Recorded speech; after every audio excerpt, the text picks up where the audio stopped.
situasi kecewa, situasi berat, situasi merasa sendiri, ditinggalkan, diabaikan, gak punya siapa-siapa, banyak masalah, terbeban, situasi sedih. Dan dalam situasi itu, kunci untuk kita survive, kunci untuk dapat jalan keluar, kunci untuk dapat keajaiban itu cuma satu, husnudzon kepada Allah. Berbaik sangka kepada Allah, itu kunci teman-teman. Dan kunci ini adalah kunci paling mudah.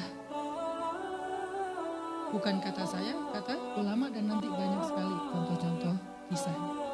Ternyata yang paling mudah untuk kita mendapatkan kunci keajaiban dalam hidup itu yang paling mudah karena dia nggak butuh effort banget adalah berbaik sangka kepada Allah. Sangat-sangat tidak butuh effort yang berlebih. Sehingga dengan kita switch sedikit aja pikiran kita yang harus connect dengan, relate dengan hati kita, nggak boleh pikiran kita husnuzon tapi hati enggak. Pikiran bilang Allah baik kok, hati masa sih? Nggak connect kan, berarti nggak relate ya. Kalau pikiran dan hati udah relate, lalu kita husnuzon pada Allah, di switch sedikit aja dari yang tadinya curiga, dunun, prasangka, jadi berubah kepada hal-hal yang baik tentang Allah. Langsung seketika itu juga Allah merubah situasi kehidupan kita. Jadi merubah situasi kehidupan kita itu semudah merubah pikiran kita tentang Allah, teman-teman. Dan itu dahsyat ya. Bahwa Allah sayang kita, Allah perhatian sama kita, Allah gak mungkin tega sama kita, bla bla bla. Itu tuh dimunculin sesederhana ngebalikin perasaan dan pikiran kita. Sesederhana itu juga dan semudah itu juga Allah kun fayakun merubah situasi dan keadaan kita. Mudah sekali ternyata.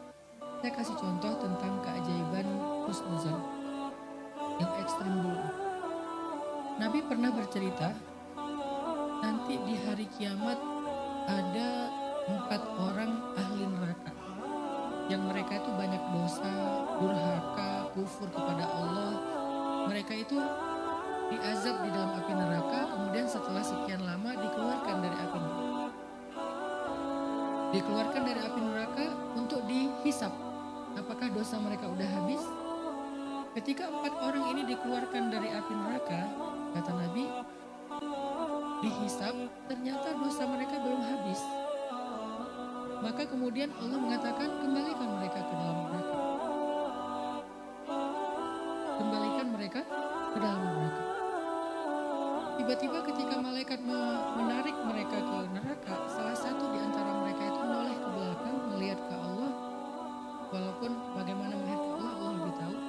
Dia noleh ke belakang dan mengatakan, Ya Rabbi, aku tidak pernah menyangka Engkau akan mengembalikan aku ke dalam api neraka. Karena ketika aku dikeluarkan dari api neraka, aku menyangka Engkau telah mengampuni aku. Engkau akan menyelamatkan aku dari api neraka. Engkau akan masuk aku ke surga setelah ini. Aku gak pernah menyangka Engkau akan mengembalikan aku ke dalam api neraka. Cuma itu kalimatnya, menyangka. Maka kemudian Allah katakan kepada para malaikat, wahai para malaikat, benarlah hambaku, masukkanlah dia bersama 3 orang temannya ke dalam surga.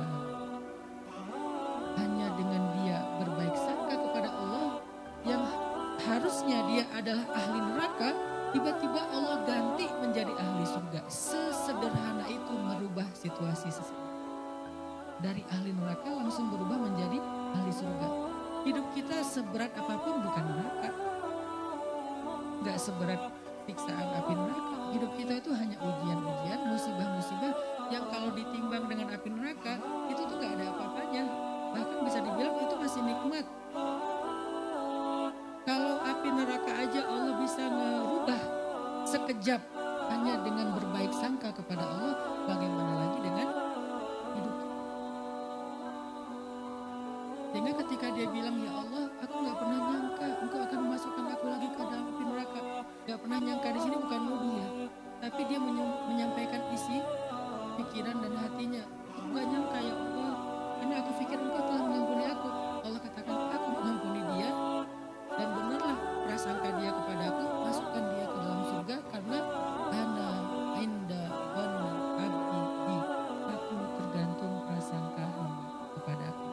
Mudah kan bergaul sama Allah?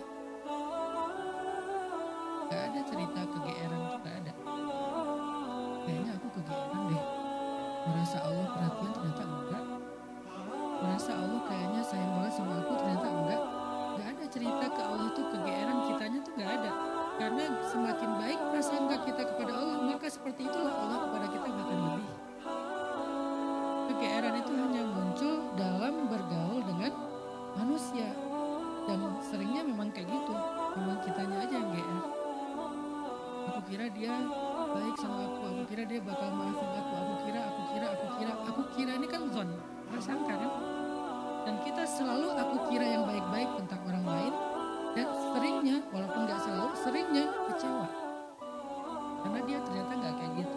Aku kira dia pengen nolongin aku, ternyata manfaatin. Aku kira dia jujur, ternyata dia dusta. Aku kira dia amanah, ternyata dia khianat. Aku kira dia tulus, ternyata ada udang di balik batu. Aku kira